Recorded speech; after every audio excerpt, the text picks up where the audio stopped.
Hi everyone, I'm Jane, and today we are in my cute little scamp trailer because Vince and I are doing a ton of camping this summer. And while I'm camping, I am also making videos for you guys. So that's what we're gonna do today. We're gonna paint while camping right here in my little scamp trailer. What are we painting today? Well, I took this photo right across the street from our campsite in Pequot, Nevada. And I loved how asymmetrical this tree was. So I worked it up into a painting for you. Now for this painting, I am using my Frederick's Cantone in Georgia Peach.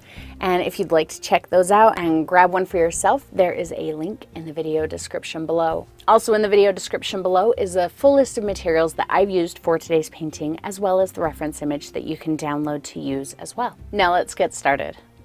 All right, so here we are set up in my little camper. That is Payne's Gray and Cerulean Blue, some white, and a little matte medium. And the canvas I'm using is a Frederick's canvas. It's one of their toned canvases. So that orange color is the color of the actual canvas. And this one is a 9x12. If you don't have a canvas like this and you want to try something like this, I think if you just kind of mix some orange and white together, just kind of get a little bit of a peachy orange color, that should be sufficient. It really doesn't matter either way. I do like this color because it kind of reminds me a little bit of desert sand. And since the image that I'm painting is, in the desert, then I felt like this was the perfect color for it. And I'm just using my 1/2 inch flat and just gonna kind of start making a sky. I'm not really trying to stick exactly to my reference image, but I do like the slightly stormy color that I've got in there. So that's what I'm laying in here, and just gonna kind of keep going back and forth between my stormy colors and some white and lighter and darker. Really just kind of scrubbing it on. Not worried about covering all of the orange. I'm not worried about, perfect blends or getting rid of brush marks. And I do apologize for that bounce. Since I was recording this in our little trailer, it is a little bouncy because I'm actually recording this with my phone. And I have it on like an arm that holds the phone. And so the bouncy metal arm combined with the bounciness of the trailer. So I try to keep that to a minimum where possible, but please forgive the little bit of bounciness that we do have here. It's all part of a learning curve. This is new for me, and so I kind of have to learn the right way to do it. But at the same time, I have to be, gentle with myself and not freak out if things don't end up perfect. Just like I always tell you guys with painting. If you're learning something new, there's going to be a learning curve. The first time you do it, it's not going to be, quote unquote perfect, for lack of a better term. But as long as you take the lessons that you learn, what didn't go right, and figure out why did it happen like that? Why, like for example here, why was my camera bouncy? Okay, now I know why it was bouncy. And so next time, I know that that's going to be an issue. I need to try and figure out how to make it not be bouncy in the first place. So see, because I made a mistake, I did something wrong, I learned a lesson, and my next video can be even better. So that's why I'm always telling you guys, you have to make mistakes. I don't want you to be afraid of mistakes because honestly, without those mistakes, you wouldn't do a better job the next time. Notice how loose my brushwork is here. I'm not, using the brush flat and just blending back and forth. I'm kind of using the corner or the chisel edge and just almost scrubbing back and forth. I feel like that helps give a lot of texture to the sky, create some layers. A sky of clouds, especially a stormy one like this, is rarely ever just a solid sheet of cloud. A lot of times there's you know, little scrubby clouds in front of a big poofy cloud, or there's little breaks in the cloud where you see a bit more blue or a little bit more dark from a heavy bit of cloud next to it. So, you know, you can really just kind of scrub this on here. I'm not trying for specific cloud shapes.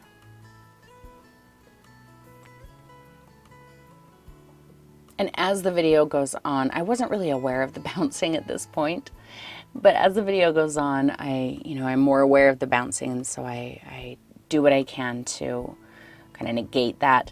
And at the end of the video, I think I actually, because I filmed this over a couple of days, I think I actually figured out how to make it not bounce so much. So the end of the video is much, much better, and the next one will be even better.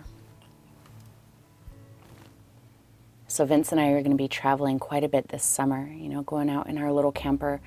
And one of the things that I have a goal to do is some plein air painting. And plein air painting is, you know, going outside and painting the scene as you see it in that moment, you know, sitting outside and painting what's in front of you. And I wasn't able to do that here because it was very stormy and it was very windy and it was very cold, as you can see by the sky in this reference image. I took this photo and then the storm broke, and actually a little bit later I share with you how hard it was raining. It was just an absolute downpour, and for me that was really inspiring. It was really nice to sit cozy and warm in my little camper and paint a stormy sky, and I just really enjoyed that. See how I'm making little changes as I go. I had that harder line of the dark, and as I'm adding this lighter color, I decided I didn't really care for that. So I just kind of go back and dust it out a little bit. I want you to never be afraid to experiment. You know, you don't have to aim for the finished product in every brush stroke. Let each brush stroke just kind of be an experiment that you can build off of. And also notice there is still quite a bit of that orange showing. But I feel like since this is a stormy sky, you know, sometimes when it's windy, especially in a really dry, dusty area, sometimes some of that sand and dirt and dust gets kicked up into the air, and you might see reflections of the colors on the ground in the sky. So that's another reason I wasn't worried about the orange showing. That's part of the reason you choose an undercover or an underpainting, is so that you can have those effects. If you're doing an underpainting, there's absolutely no reason you have to worry about covering every single scrap of the canvas. Where, you know, if you're just working on a white canvas, in an area like the sky, it might not be such a big deal, but in a darker area, you really have to worry about covering all of the canvas there. But with this orange color, there's actually several places throughout this painting where I didn't even touch the canvas. That orange color is solid and just right there, purely visible. There's even a little streak of it left at the bottom of the sky later, which I felt was kind of fun. Made it look a little, maybe a little sunsetty. So I'm just taking a bit of white here. I just wiped my brush on my paper towel, and I'm just lightly scrubbing a little bit more of a pure white in there to try and get a little more of a glow in the clouds. Remember we talked about a while ago that if your white doesn't seem bright enough, one of the reasons is because your darks aren't dark enough. Well, here I didn't feel like I wanted to go any darker with the dark part in my sky, but I really wanted to punch that white and make it seem a little bit brighter, and I just really wasn't getting that. So in just a minute, I'm going to show you what I did. It totally makes my painting different from my photo, but that's okay, and I like the effect that I ended up getting. So one of the things about painting from a photo, or even painting plein air, you know, sitting out in the scene that you're painting, is just because you're painting from a reference or from something that actually exists, that does not mean that your painting has to come out that way. Use a reference, whether it's in life or in a photo, as an example of what you want. I liked the gray sky, the overall color and feel of the scene, and the shape of the tree that I used for this painting. There's a lot of things about the scene that I change intentionally to suit my tastes, to suit what I wanted to see. And that's what art is. That's what being an artist is. Being an artist does not mean that you only have the ability to look at something and render it exactly as it really is.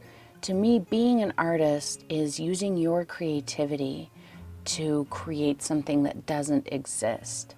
So even though I'm painting a real scene, I'm using my creativity and my preferences to create something else. I just know that there's so many people who get really hung up on, it doesn't look like the photo. It doesn't look like the real thing. It doesn't look like your painting. It doesn't look like this or that. And it shouldn't. It should look like your painting. I would hope that if all of us watching this video right now were standing in this exact location where I took this photo and we were painting the exact same thing without instruction, without consulting each other, without finding out how anyone else was doing it, I would hope that every single one of our paintings would look absolutely, completely different from everyone else's, and that it would look absolutely and completely different from the real scene. Just because your image is different does not mean you failed. If anything, if you ask me, that means you double win. So, if you don't like something in a scene that you're painting, change it. I'll point out to you, aside from the sky, I'll point out to you something else that I intentionally changed because I didn't like it in the real image.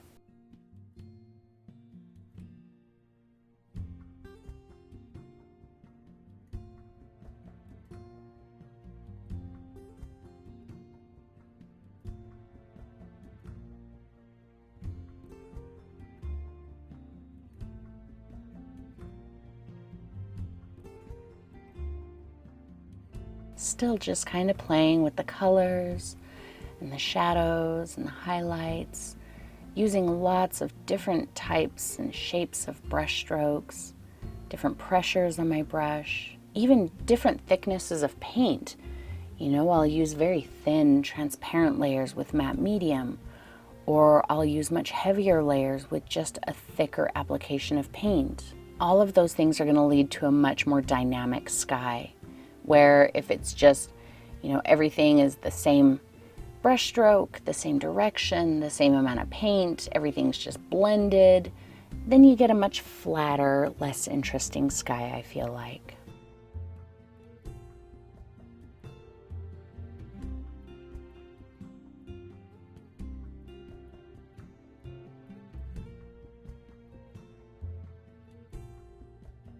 And sometimes I just pick up a little matte medium to help me blend a bit.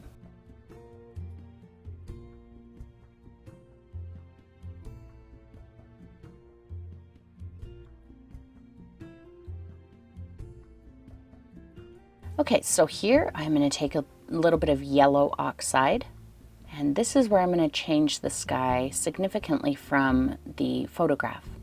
So some white, and I'm going to mix the tiniest bit of yellow oxide into it, just so it's not a white white. Now it's a slightly brighter, warmer white.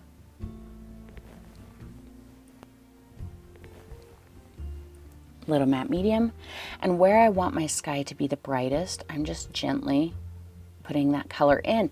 So the contrast of the warm white, that warm yellowy white, to the cool bluish gray is going to pull that a little bit closer to us. It's going to brighten it up a little bit. And then I actually get pretty bold and I put a heavier amount of that yellow in there in just a few minutes. And for me, that again helped kind of amp up that feeling of kind of a stormy desert sky, which I really, really loved. So see, like I said, don't be afraid to change it. There's absolutely no yellow in my reference image in the sky. That sky is not yellow at all. It's much flatter in color than what I have here. And I like my sky much better. So, you know, experiment. You could even throw some pink in there if you wanted. You know, whatever strikes your fancy. If you get an idea, hey, I wonder what would happen if I threw orange in here, or even purple, or orange and purple, whatever. Do it. If it doesn't work out, put something else over it. But experimenting is such a valuable learning tool. If you ask me, experimenting and having no fear of failure, that's where you're going to learn the most about painting. That's where you're going to have the biggest breakthrough aha moments. But if you're afraid to experiment, then you won't have those experiences very often. Right there, I'm just using the tip of the brush to kind of scratch in some, almost like some long wispy clouds. Again, it's just about changing the texture. As I was editing this, I was looking at that and the way I've got the warm kind of flanking that dark streak in the middle. It almost looks like a reflection of a stormy sky over water. And right there, that's another kind of aha moment. That is something that is really inspiring to me. I apologize again for that bouncing. And now I really want to, you know, paint like a stormy sky reflecting in a lake type scene. So, you know, when you ask me, I can't think of anything to paint, I just can't paint anything, what do I do? And I say, just grab some paint and start scribbling on a canvas. This is exactly what I mean. So if I had no idea what I was painting here, all I was doing was enjoying the process and watching colors move and shapes. And all of a sudden I look at that and I think, that looks like a stormy sky reflected on a lake. That is where those inspiring moments come from. When you're not doing anything other than just playing. Here I'm going to grab some more of that blue and Payne's gray. I'm going to throw a little bit of yellow oxide in there and start getting a bit of green. Now, cerulean blue is really wonderful for creating distance. Other blues I find are a little bit too vibrant, where cerulean's a bit more muted. So I'm going to create some distant mountains here, which is very low, kind of rolling. And because that cerulean is such a muted color, it's going to help push them back into the distance. And that sky is still wet, so I'm picking up a hint of that white, which also is muting that color and pushing it into the distance.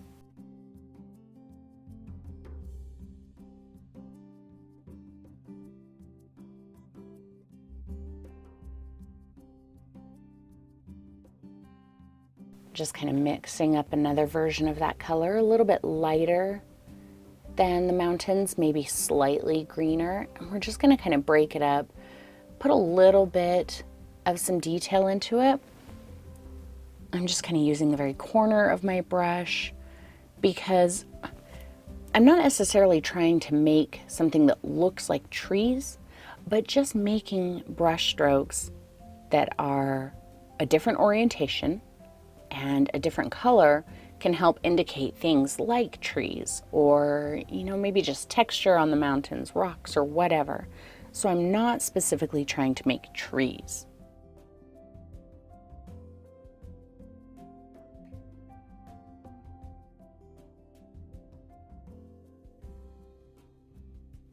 That's a little cad yellow medium, which I actually abandoned because I decided that was way too bright for that distant area. You want to save the brighter yellows in landscapes anyway for areas that are closest to you. The closer something is to you, the warmer and more vibrant it is.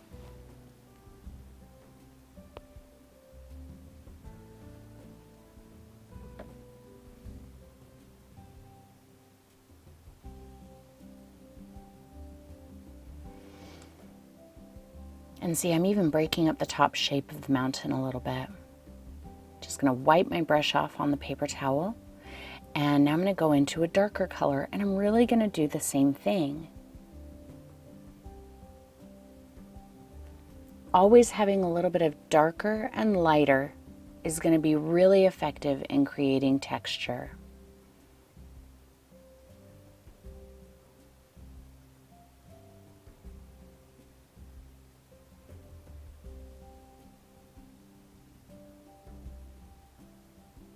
Remember, these are really distant, so even if you are aiming for trees, just a slight brush stroke like what I'm doing is enough to say, hey, there's some trees back there. Where if you get in there and you try to be really detailed and, make very specific trees, then you pull it into the foreground and it kind of throws everything off. There, I accidentally put down some cad yellow deep and realized it was the wrong color, but I actually end up using that later, and I really liked the cad yellow deep, so I will be using it. But for now, I'm still just mixing up the yellow oxide, cerulean, and white mixture, because now we're going to do the ground that is still quite distant, but it's closer to us than those mountains. Just kind of scratch it in there. Look at all that orange at the base of the sky, where the sky meets the ground. And I'm just going to leave that there. I have no problem with that at all.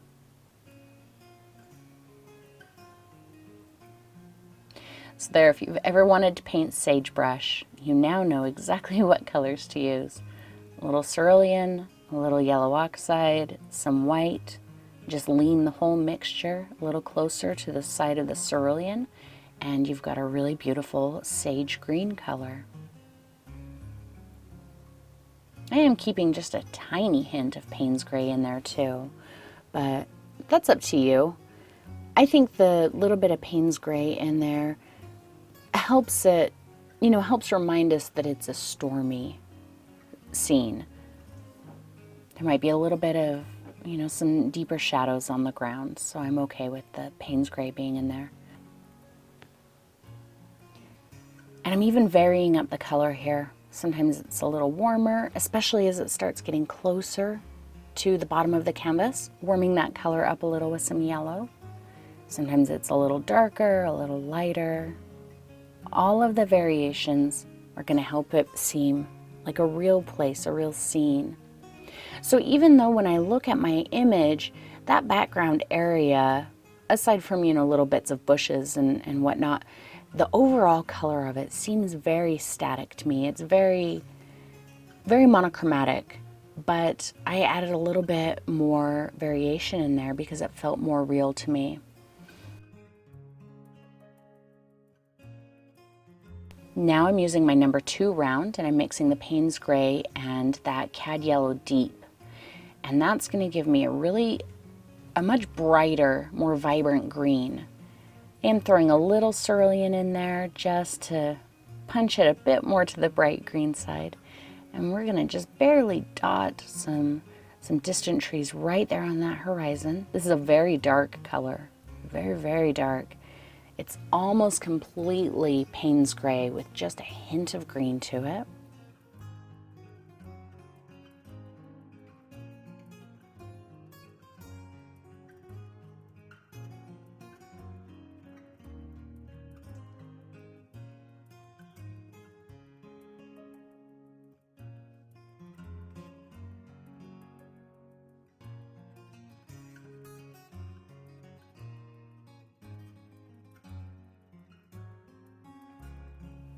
And I'm even going to bring just a tiny hint of that in little specks down into the ground here. Don't be afraid of getting too much. You can either paint over it later, or maybe it won't even matter once you're done. I do get a couple spots that I feel like are a little intense, but I'll show you how I take care of that. See, I'm barely touching. Sometimes no paint comes off, sometimes quite a bit comes off. There, and I just kind of tap it with my finger. Takes a little bit of it away and actually breaks up the shapes a bit. A little bit of a lighter color. And I can do the same thing, even just, add some streaks. Again, it's just all about changing that ground to make it a little bit more dynamic. I felt like if I rendered it the same way as it appeared in the image, very, very monochromatic in that area as far as the ground area was concerned, that it would look really flat. So I just kept playing with the values and, the tones, and I ended up really, really enjoying the way this section of ground looks. Remember that lighter colors can indicate areas that are, higher up, kind of closer to the sun or facing the sun, while darker areas can seem pushed down, recessed just a little bit. So brighter areas can create slopes and hills, and darker areas can create valleys and crevices.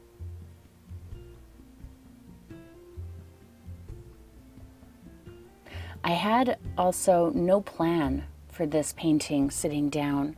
I started recording it just in case it turned out good, and I feel like it did, so I'm sharing it with you, but I didn't do any pre-planning. I used this canvas pad because I had a very limited amount of space for, supplies that I could bring with me, and this is one of the ones I brought with me. The other canvas pads I had were white, black, and kind of a slate blue, and so I felt like this one at least offered some kind of an underpainting, so I went with it, and it just happened to end up being the color that I absolutely fell in love with for this painting. As far as all the colors that I'm using, I really just kind of picked them as I went. And like I said, if I picked one and decided, oh no, that's not the right color at all, then I just quit using it, like that cadmium yellow medium. Might accidentally pick up a color. All right, well, I might find a place to use that, like the cadmium yellow deep right there.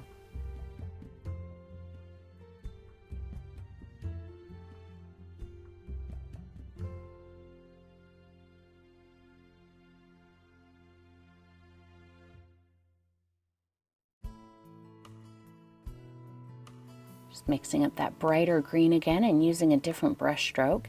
I'm going to start creating some bushes that are even closer to us. A little bit of that darker color for underneath, where there's a little bit more shadow, and a brighter color for the top of the bush where it's taking just a little bit more light. So see, now we have 4 different planes of distance in our painting. We have the sky, which is the most distant. We have that darker mountain with the trees on it. We've got the kind of sagebrushy hills, and then these bushes that I'm doing now that are even closer. There's going to be one more level that's going to be between those bushes and the bottom of the canvas. So this painting, I really wanted it to express the distance that I felt in the photograph and in the actual landscape from standing in the space.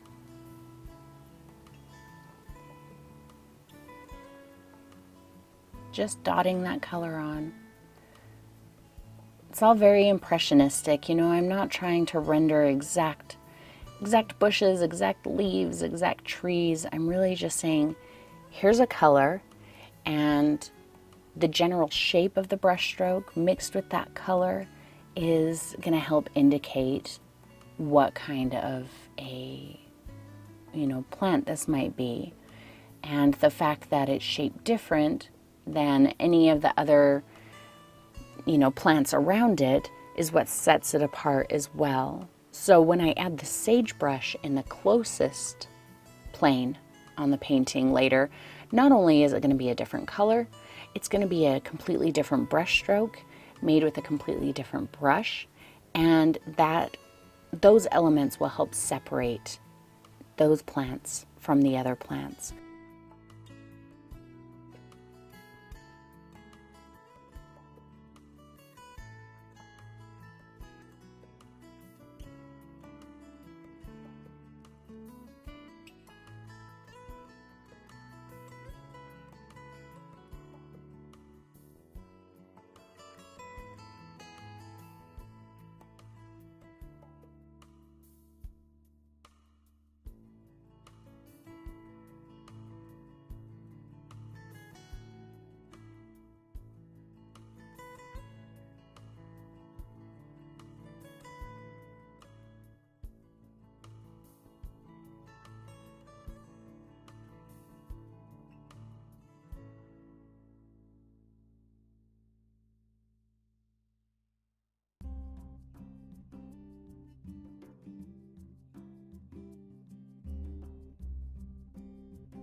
All right, now I've got a little bit of burnt umber.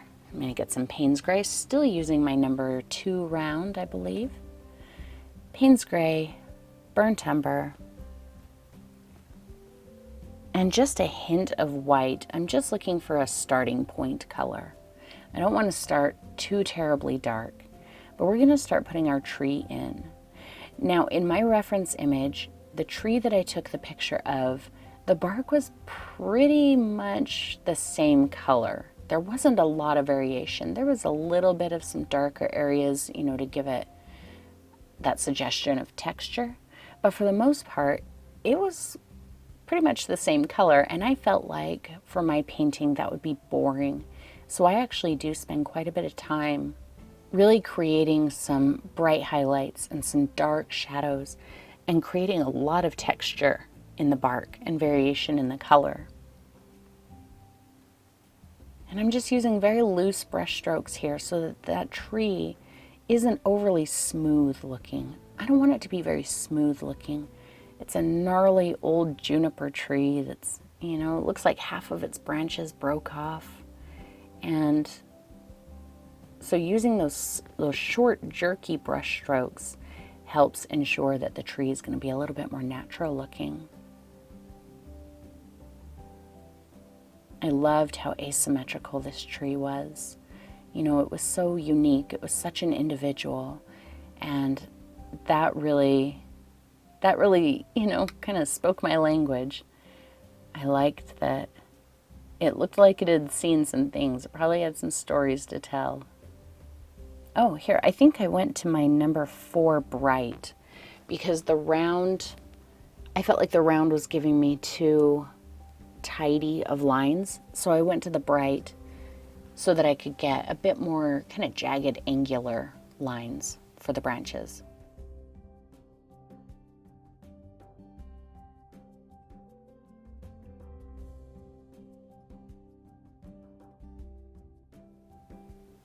I like trees that look like they have a story to tell, you know?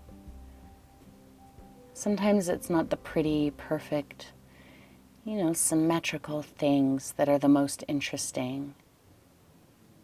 They're certainly nice to look at, but, you know, if it looks like it's seen some hard days, that makes it really interesting. See, I started kind of messing with the color there. I got some white and I mixed it mostly with just Payne's Gray. Again, it's just those little bits of variation that are going to add interest. And I just very generally scratched in some little twiggy branches. And sometimes my brush skipped and you couldn't even see the branch, you know, where it started or where it ended. Maybe it even broke a little in the middle.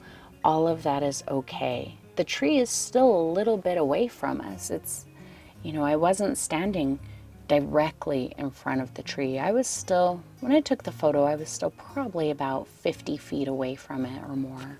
So all those little teeny details, you know, unless you're right there in front of it, those teeny tiny details do tend to get lost. So allow them to get lost in your painting. Just because you know that it's there doesn't mean that you have to, you know, show that it's there.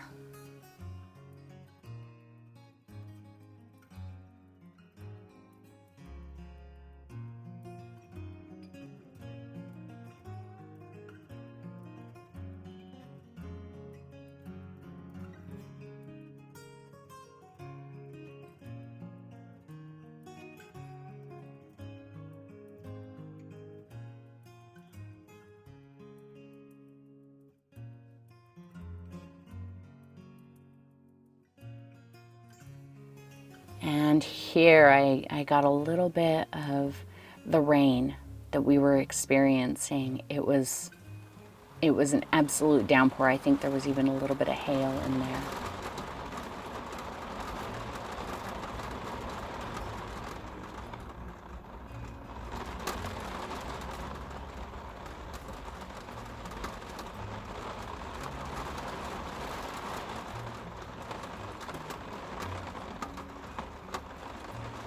So see there, I'm grabbing almost pure white. I haven't cleaned off my brush, but I'm really just picking up white and kind of punching those highlights a little bit. Then I'll come back in a minute and I'll do the same thing with some dark. I'm not worried about trying to, you know, put the light where the sun is hitting it, because you know, tree bark can have lots of variations in it, and it doesn't necessarily have to do with light source. So what I'm getting at is you don't have to worry about light source. You don't have to look at your tree and think, oh, where would it be highlighted? Where would it be lighter? You know, if you're looking at it and you're like, my branches don't stand out against the sky enough, make your branches darker. They don't have to be light. If, you know, the area behind the trunk is quite dark, then make the trunk quite light. Whatever you need to do to make it stand apart from the rest of the painting, do that. Just kicking in a little bit of dark. Remember that you want to keep your darks as dark relative to your highlights. So that sounds confusing. What I mean by that is, if your lightest area is pure white, then don't be afraid to make your darkest area pure black. You know, that's how you're going to get the most dynamic look in your image. If your highlights are bright white, but your lowlights are like kind of a mid-tone gray, it's not gonna be quite as dramatic or exciting. You know, you think about, if you take something and you shine an extraordinarily bright white, really hard light on it on one side, the other side where it's not getting the light, that shadow is almost black. So think of it like that. The lighter or the dimmer that light gets, the shadow will probably not be as dark either, because it moves in relation to the highlight. Here I am using Fuzzbert. He's my number 8 filbert that is all puffed out. Any kind of a brush that you have that's all puffy and old, use that for this. It doesn't have to be a number 8 filbert. I am using a mixture of Payne's Gray, Cad Yellow Deep, and a little bit of Cerulean Blue, but it is a very, very dark color. And I'm just tapping in a little bit of those low lights. I'm not putting all of the foliage in the tree that I ultimately want. I'm just kind of saying, here's where I want my shadows to be, and building the foundation for those leaves. Remember that each time you add another color, the foliage is probably going to get bigger and fuller. So err on the side of very little foliage at this point, because If you make it as big and full with this first dark color as you ultimately want it, when you're done, your tree is just going to be a big, huge, full tree that might be just a solid green blob. So be very conservative with these brush strokes here. I'm just kind of lightly tapping the color in. And for the most part, I'm using the edge of the brush, but every time I tap it to the canvas, I kind of rotate it in my hand a little, so each brush stroke comes down a little bit different, so I don't get, you know, polka dot, polka dot, polka dot, that all look the exact same. And sometimes I just stab straight down, which is fine because this brush is already puffy and destroyed, and it's just going to make it an even better puffy and destroyed brush.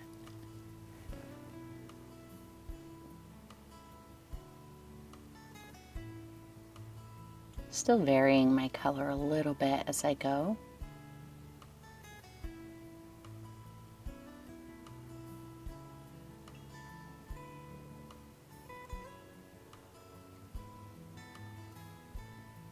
Don't overwork anything here. If you plop down a brush stroke, don't try to change it in some way, because every time you touch that brush stroke again, it's going to get bigger and bigger and bigger.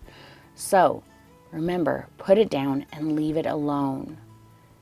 Just kind of blop that brush down and don't touch it. Remember, you're going to come back with more colors later. So if there's a brush stroke here that you don't like, you're going to cover it up later anyway. So don't stress over it right now.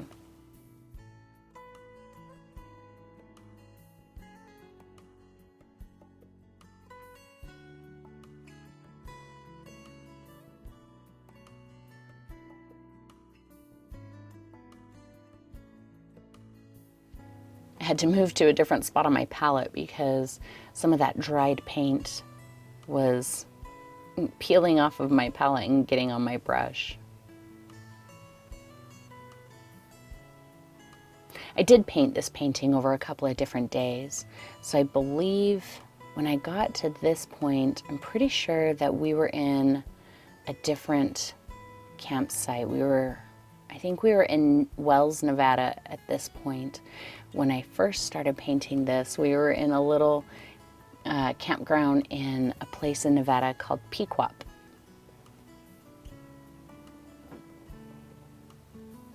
See, now that I'm adding this brighter green color, it's getting a little bit bigger. I'm taking my brush strokes outside of that darker color. I'm not just, you know, plopping it down on top. I'm leaving a lot of that dark color, but I'm going outside of it, making the foliage a little bit bigger, a little bit fuller.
When you're doing your highlights, think beyond putting the brightest color at the top edge of something.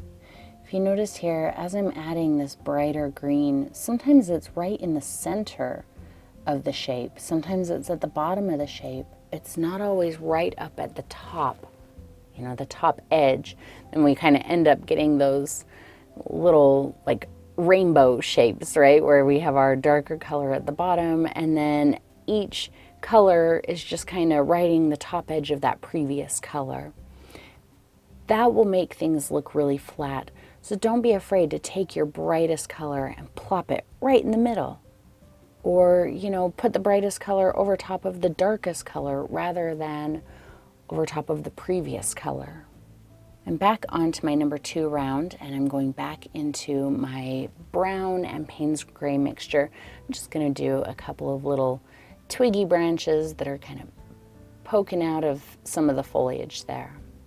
Just very lightly scratching them in. I know that when you very first start painting, it can be difficult to look at the foliage on a tree and, you know, to be comfortable to plop down a highlight in the center of the shape rather than at the top edge. But as you do it more often, and as you really, you know, start paying attention to trees and really looking at where is the highlight on this tree, what, you know, distinguishes one branch from the other when the branches are full of leaves. As you start paying attention to those things and you just gain a little bit of experience, that will start to come naturally to you. So right off the bat, as you're starting, please don't beat yourself up if, you know, you do kind of end up with those kind of the rainbow, like I said, of, you know, the darker band of color at the bottom with the lighter band of color at the top, and, you know, all successive variations of the color in between. The only thing you should be focusing on is, you know, doing the work, learning the lessons and gaining the experience. There's no shortcut around that. If you can be patient with yourself and do those things, then all of those lessons that you want to learn, all of those lessons that you might feel like you're never going to learn, I promise you, you will learn them. But, you know, you can't run a marathon before you learn how to walk, right? So you have to learn how to walk, and learning how to walk requires falling down quite a bit. And then once you learn how to run, you've got to get good at that. And, you know, everything is a progression, and painting is no different. So if you're frustrated with yourself because, you know, you feel like something isn't working out for you, then you're just going to make that learning process harder, and you might stop learning because you feel like frustration is an indicator that you're not learning anything when you really are.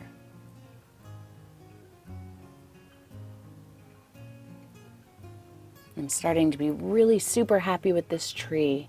After I finish with these little sticky branches that I'm working on here, I'm just going to kind of pop some darker shadows and some brighter highlights, and then we're going to move on from the tree.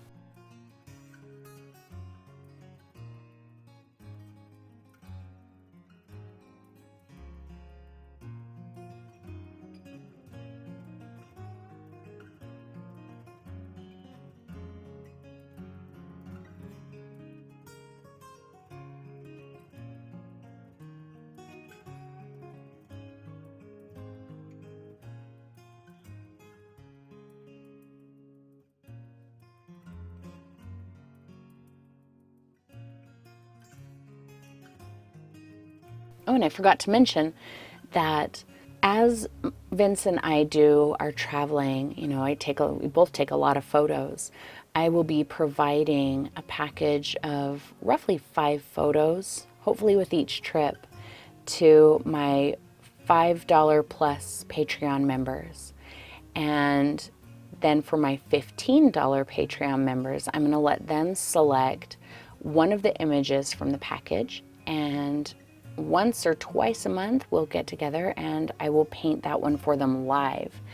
And I'll end up going through a lot of this same process because I won't know which picture they pick, and, you know, I'll just kind of be making it up on the spot live, and, you know, I'll be able to talk through it a little bit more than here, obviously. So if you're interested in getting that, you know, 5-pack of download photos from our trips, then you can check out my Patreon page. There's a link in the video description below. And then remember, the $15 members, we will do a live painting from one of those photos once or twice a month. I guess it depends on how often we go on trips this year. I'm hoping we'll be spending most of the summer out camping and on trips.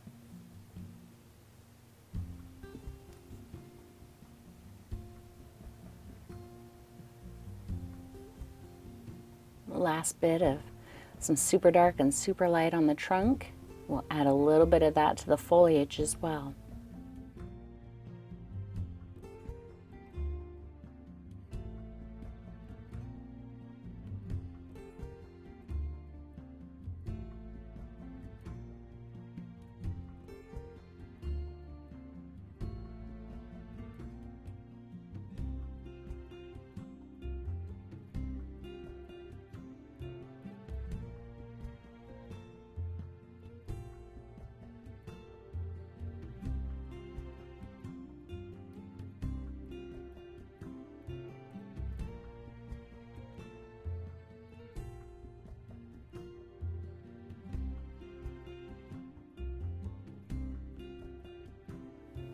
Still using my number 2, getting my Payne's Gray, some of that Cad Yellow Deep, keeping it very, very dark right here. You know, you can't see that real well, but it's mostly Payne's Gray with a hint of that yellow, and I'm just gonna lightly dot it into a couple of the areas where I really wanna punch the shadow, make a nice dark, dark shadow, because I wanna go lighter in the highlights. So remember, I'm keeping my shadows as dark relative to the brightness of the highlight.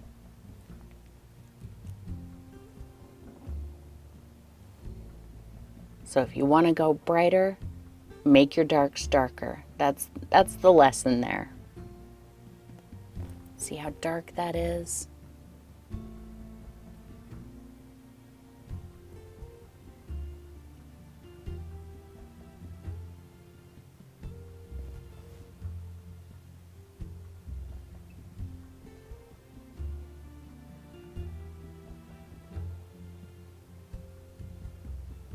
And now we're gonna go brighter. So I just pulled a little bit of that yellow over there, just getting a hint of the Payne's Gray, a little more blue to brighten it up a bit. That blue helps us get a brighter green. A little extra water. And we'll just kind of dot a few bits of that brighter color in here.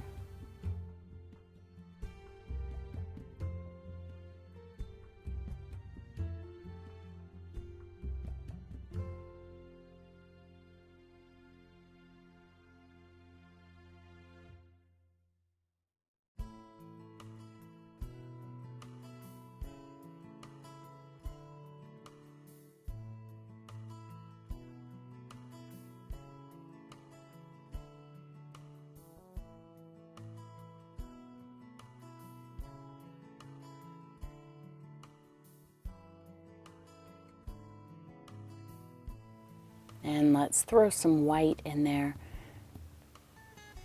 Get a nice bright pale color.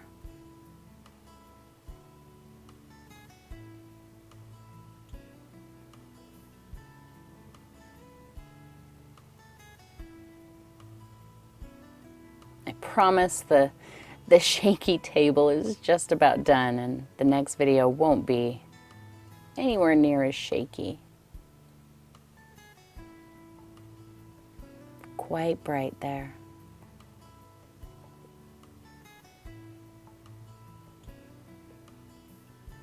And even more yellow, which again just kind of helps pull it a little bit closer to us because it's a little bit of a warmer color.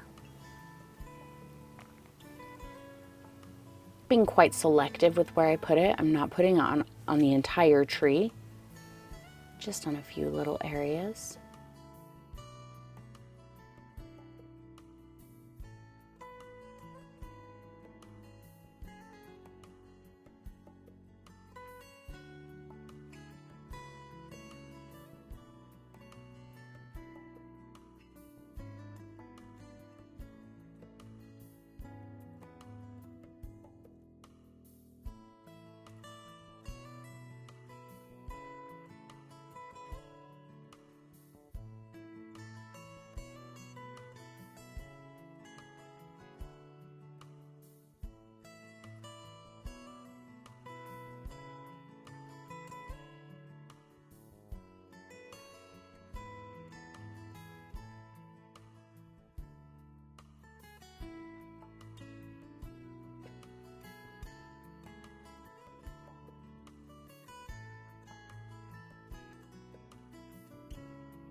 think that looks pretty good.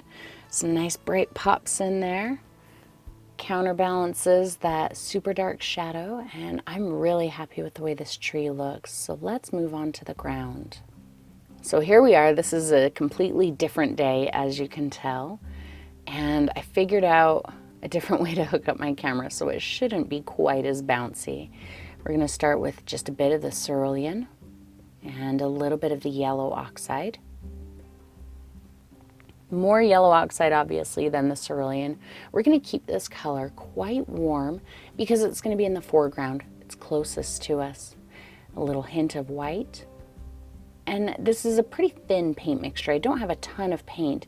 I'm just going to lightly start scrubbing it into the ground here.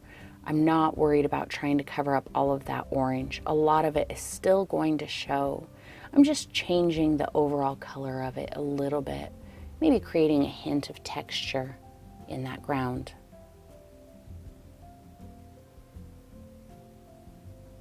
And I plop down a color. If it looks too green or, I don't like it, I just stop and I change the color. But see how that ground is quite a bit warmer than the ground in the distance behind it? So that changes where it is in our field of vision. It helps pull it closer to us.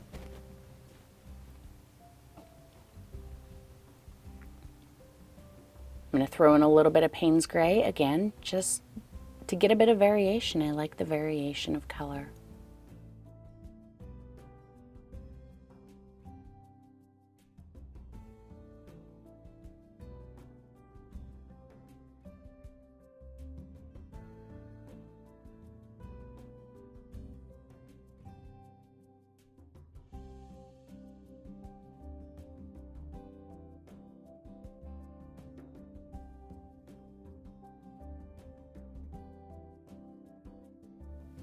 See how just a simple brush stroke in a different color, and now it almost looks like there's a little depression there or a little bit of a ridge in the ground.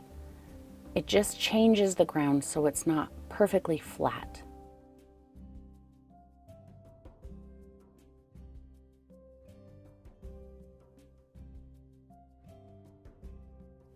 Back to my Fuzzbert,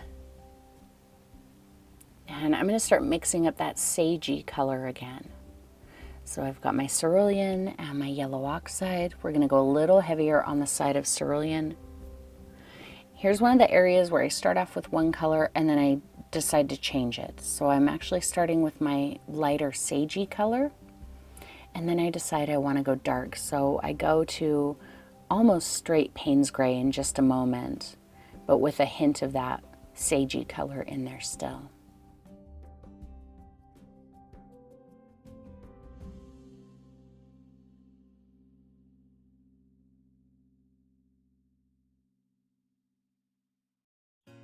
So as I started applying this color, I'm just using the very edge of the brush and kind of tapping it to make it look like little bits of sage branches kind of poking up,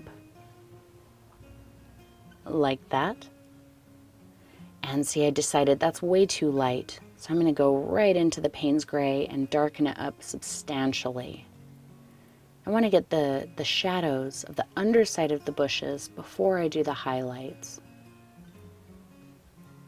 Much smaller dots out there to say there's some more, just a little distant there. A heavier brush stroke is going to give me a bigger blob of paint, which will pull that a little bit closer to us. So remember, smaller brush strokes for distant things, larger brush strokes for closer things.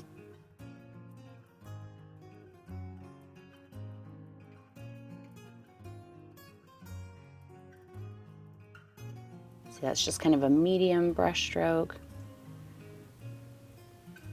And then when I get closer, I'll put full pressure on the brush and it'll be much larger.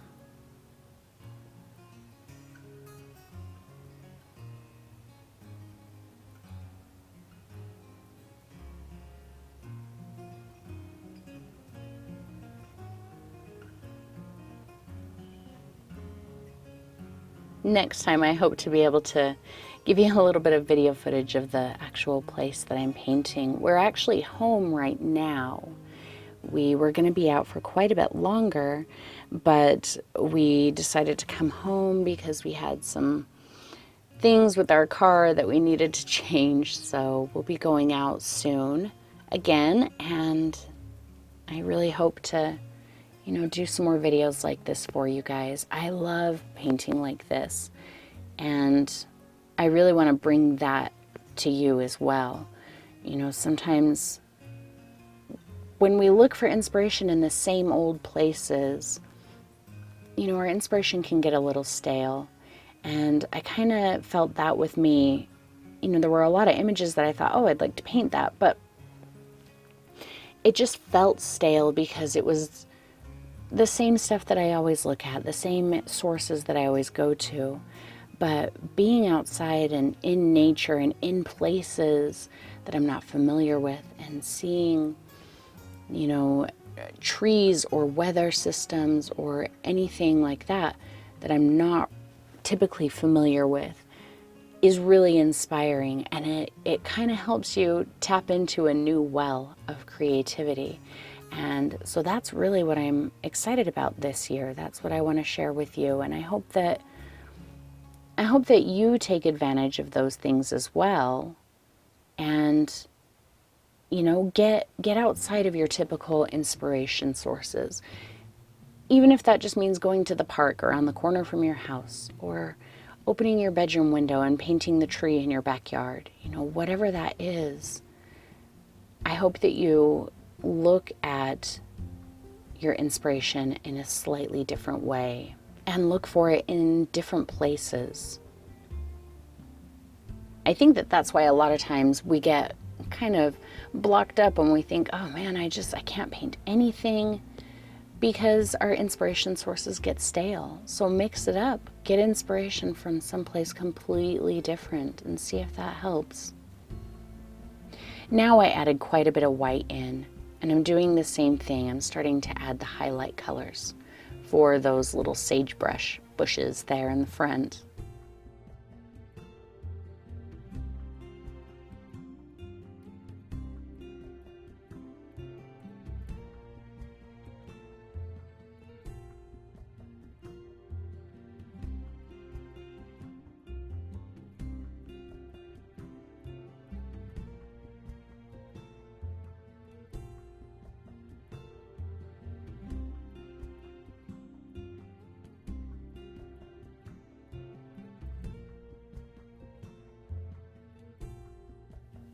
See how pale that is?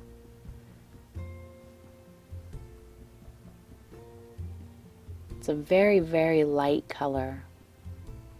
And I keep stabbing my brush into the paint, which helps my bristles flare out just a little bit more. If this were a nice brush, I would not be stabbing it into the paint at all, because that would eventually ruin it. But since this is a poofy old brush, stabbing it and destroying the brushes, all that's going to do is make it an even better Fuzzbert. That's the great thing about, fuzzy brushes. The more you use them, the more you damage them, the better they get at their job.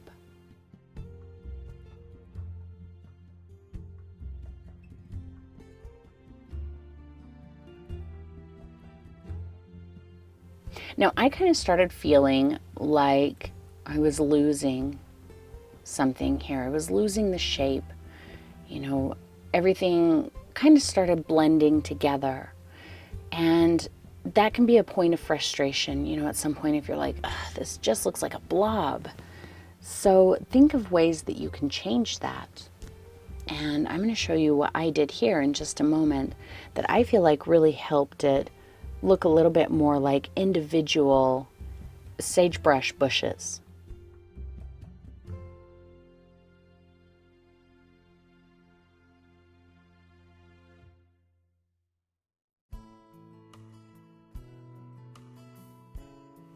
So I'm going to go back to my number 2 round.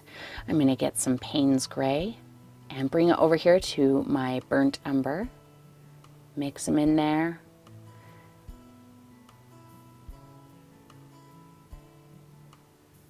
A little bit of water, just a little drip. And I'm going to come back into these little bushes, and I'm just gently going to scratch in a few little, branches and twigs. I'm not getting real specific. See that? Just breaking up a poofy shape of color with kind of a jaggedy line, even just one jaggedy line, might be all that's needed to say, oh, that's a little bush and it has some little branches in it.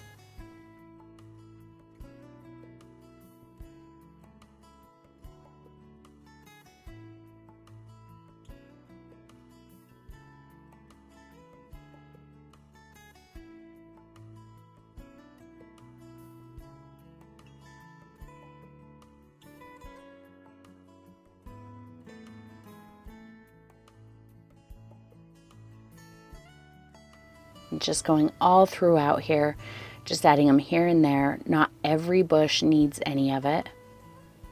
Some of them are getting more than others. Some aren't getting any at all. But I feel like that really helped.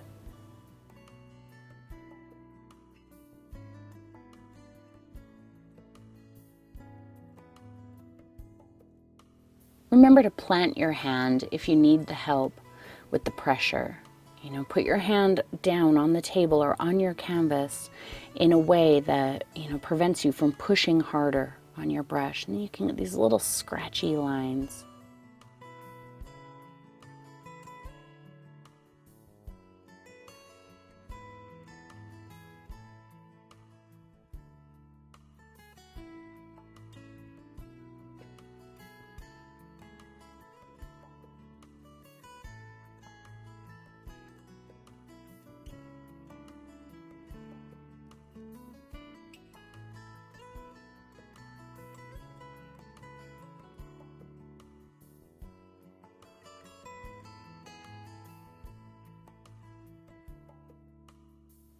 I'm even going to grab some white and mix it in there and just get a little variation, because sometimes those little branches might be sun bleached a bit, or whatever. The variation is gonna be helpful in making it look a little bit more realistic and a little bit more natural.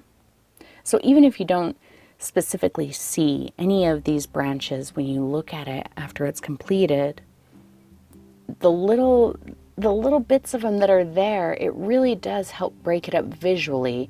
Even if you don't look at it and you're like, there's a branch, there's a branch, there's a black branch, there's a white branch.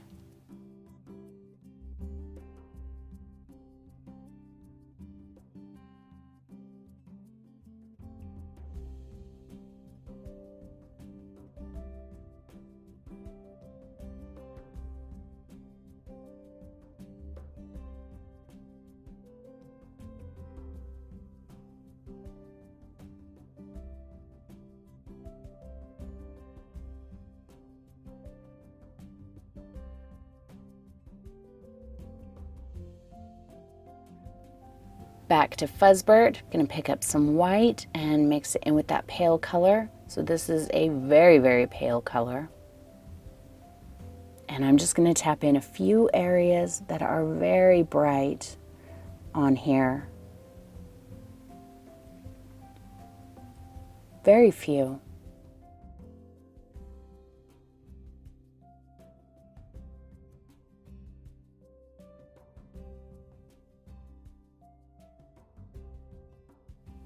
And if something is too bright, don't sweat it, just keep going. You can come back with a darker color and just lightly tap into that lighter color with a darker color.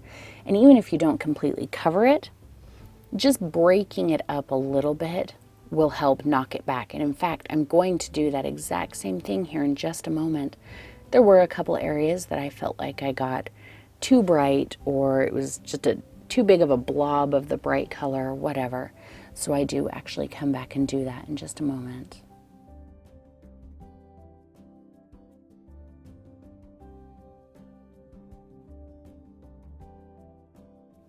And see, again, I'm not keeping that brightest color to the top edge. Sometimes I put it right in the center of the shape, or right at the bottom of the shape.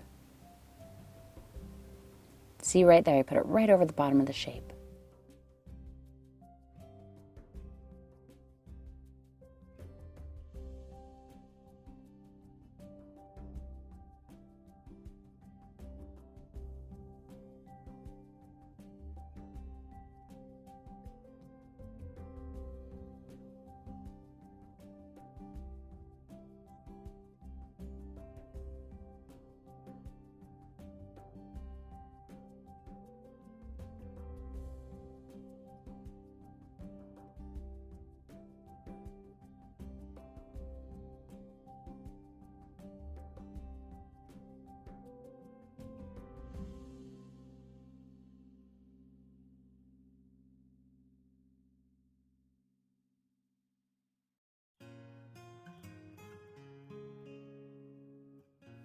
Now I'm going to mix just a little bit more of that green into there, so it's not quite as bright. It's still going to be a very pale color, but I'm going to use this slightly darker color to knock back some of those highlighted areas that I felt like were too much. And it's just a very subtle, see, I didn't even daub the entire thing, and it knocked it back just enough. Let's add just a couple more little twiggy branches. And then I think I'm going to be about done.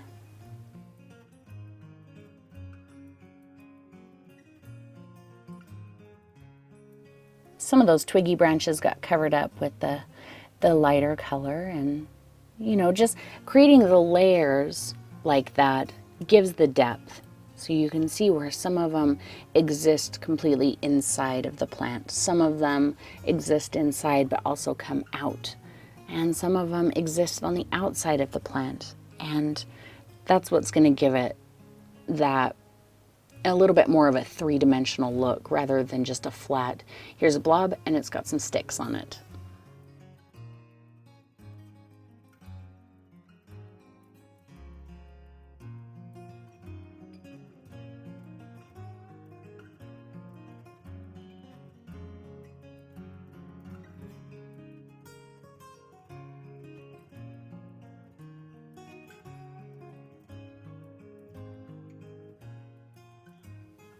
I'm just going to change the color of this ground here. I thought about doing it on more areas, but after I did that, I thought, it's not really necessary.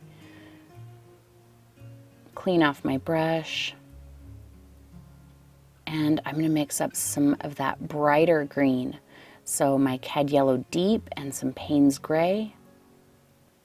Some of the Cerulean Blue, and that ends up being a little darker than I actually want. So I'm going to mix that into just some Cad Yellow Deep. And just, there were, you know, a lot of different types of plants growing together. So I'm going to add some of this brighter green in there, which will also help break it up. And just say there's some, you know, different types of plants growing in here amongst the sagebrush.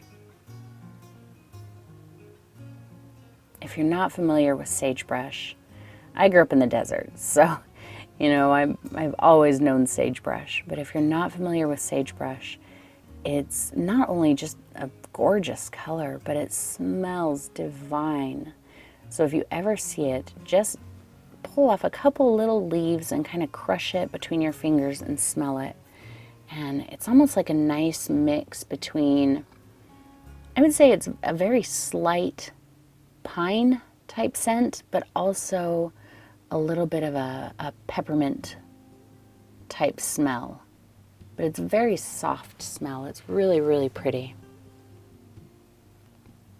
And I am very happy with this painting. So I got me some Cad Red Medium, nice bold color, and I'm gonna sign it and call it done.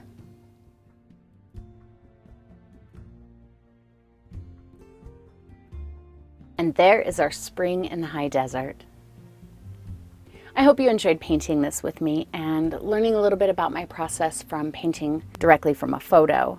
I hope that this summer we can do more paintings like this, as well as even some plein air painting, which I'm really excited to explore, and I'm excited to bring you guys along with me. Also, remember I'll be providing my Patreon members at the $5 plus level a package of at least 5 reference images that they can use to create their own original paintings. And my $15 level patrons, I will be doing at least once, maybe twice a month, a live painting from one of the reference photos. So if you'd like to join us on any of those, you can check out my Patreon page. You can click the little information iCard, it's up here somewhere, or there's a link in the video description below. A huge thank you to my awesome sponsor, Frederick's Canvas, for providing these awesome canvas pads. But as always, the biggest thanks goes to you for watching and painting along with me every week. I'll see you next time.